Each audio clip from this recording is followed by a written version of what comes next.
Hey guys, I'm finally back after a very long period. I know the month of May here in France is a period where we have way too much holiday in a row. So we had the 2 weeks of spring break, then we had the 1st of May and the 8th of May, which fall on Thursdays, which means that it's long weekends. So I was away, then I was back, then I was in and out.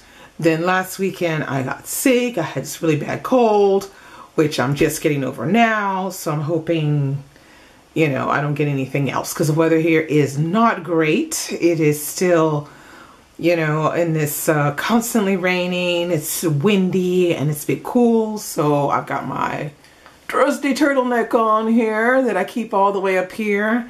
I have my scarf to keep me warm. And I have been doing some reading, as you could probably see if you follow me on Goodreads. But what I'm going to show you today are the things that I read last month. So my wrap up, I might do just like, you know, talk a little bit about some of the books. Not all of them, but some of them.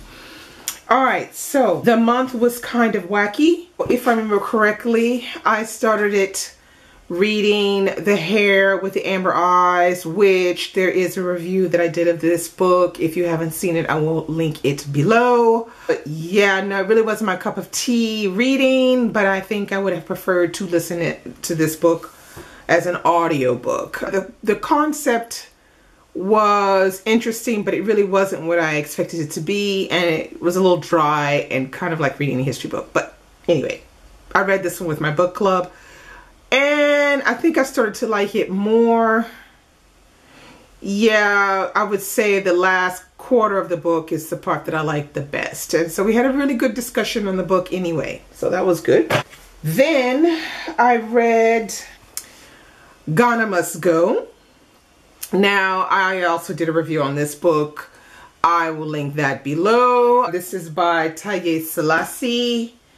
Here, I'll show you a picture of Taye Selassie right there, if you can see her. Yeah, well, you know, this was not an easy read at all for me. If you go and you watch the review, you will understand a bit more. This book, yeah, I would say it took me a total of a week to read it, week and a half. And then I went back and read some bits and pieces because there was things that I needed to repiece together after the fact.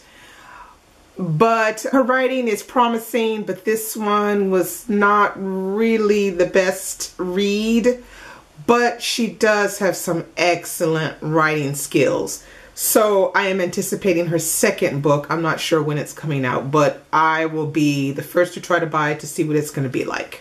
I read the 100 Best African American Poems, which is edited by Nikki Giovanni. And this one was really interesting for me because I saw this book over on Kim Lachelle's channel, and as soon as I saw it, I had to pick it up. Now, basically, the principle of this is the hardback edition, which is really kind of cool, actually. And, you know, it's brown. But what I liked about this book is you have all of the different poems by some very prominent writers. You know, you have Mari Evans, Nikki Giovanni, Angela Jackson, Gwendolyn Brooks, Paul Laurence Dunbar, James William Johnson, and the list is long. But the best thing about this book is right here in the back.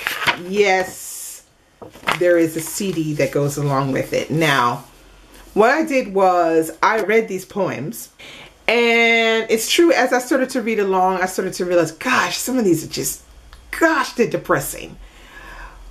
But, you know, I said, okay. You know, they are based on African-American historical events and, you know, living through Jim Crow and quite a lot of other things. So I said, okay, I'm just going to put that on the back burner because some of them were beautifully written.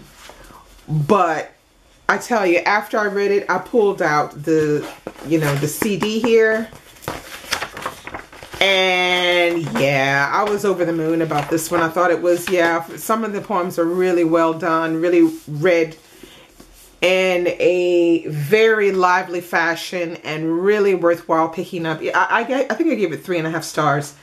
It's really a good idea, especially if you want to get into poetry, which I would like to get more into poetry because I don't own a lot of works of poetry. And I thought, okay, why not this be like my second one or my third one? I think this is the third book I own of poetry. That's kind of sad, huh? Anyway, I'm trying. So yeah, give this one a go, you know, or check it out of your library if you have it. But, you know, definitely get the one that has the CD in the back. It's really, really worth it.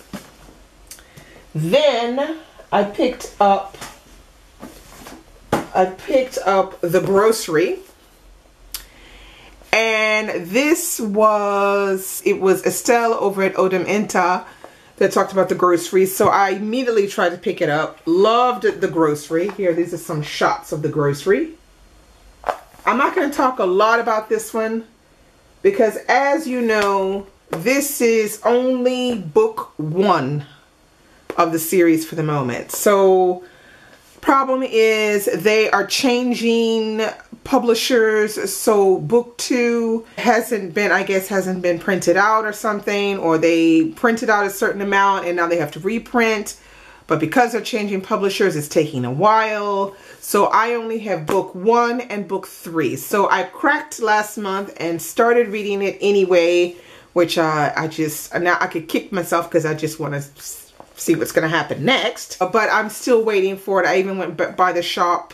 I think it was a week and a half ago and they still didn't have anything. So yeah, so stay tuned for eventually when I can get book 2. I'm going to read right through again, book 1, 2, and 3, and give you a full review on this. But for the moment, it's very promising. I think I gave this 4 stars. I'm not really sure. Yeah, I think I gave this 4 stars. It's pretty good. My next book that I picked up was The Gospel According to Cain. Now, as you remember, I showed you this book. I had it slotted to read in February for Black History Month, and I think I had read, what, the first 45 pages or something, and I just put it down. So I decided to pick it up last month, and let me tell you, this book is some mess. You know what I'm talking about? This is some mess. Okay, this book, I'm going to read you the back of the book. It says, Beverly Cottrell had a dream life, a prestigious job, a beautiful husband, and a new baby boy. But then one winter afternoon when her son was barely a few weeks old, Malachi was kidnapped from a parked car. Despite a media campaign, a full police investigation, and the offer of a reward, he was never found. Two decades later, Beverly believes that she has finally pieced her life together until a young man starts appearing wherever she goes. One dark evening, the stalker gets past her security door and calls through her letterbox. He tells her not to be scared. He says that he is Malachi, her son. Okay. Now, reading the back of that, you're thinking, yeah, there's a good story here. You know, this could be interesting. No. Okay? I have a problem when I read books like this, and so they're seriously set in reality. So for me, the characters, all the different characters in the book have to behave plausibly like you would normally behave in these kinds of situations. So it says here, it's 2 decades later and she apparently has her shit together. No, Beverly does not have her shit together. Beverly lives on an estate. Because this takes place, I think it's obviously in like somewhere like London, but like in one of those, you know, estate houses, places where she's living. She's living there, and her job is to teach these young inner city kids how to write, you know, how to write, you know, short stories and things like that. So that's pretty much what she's doing. She's living alone, just, you know, pretty much stuck in her own little world.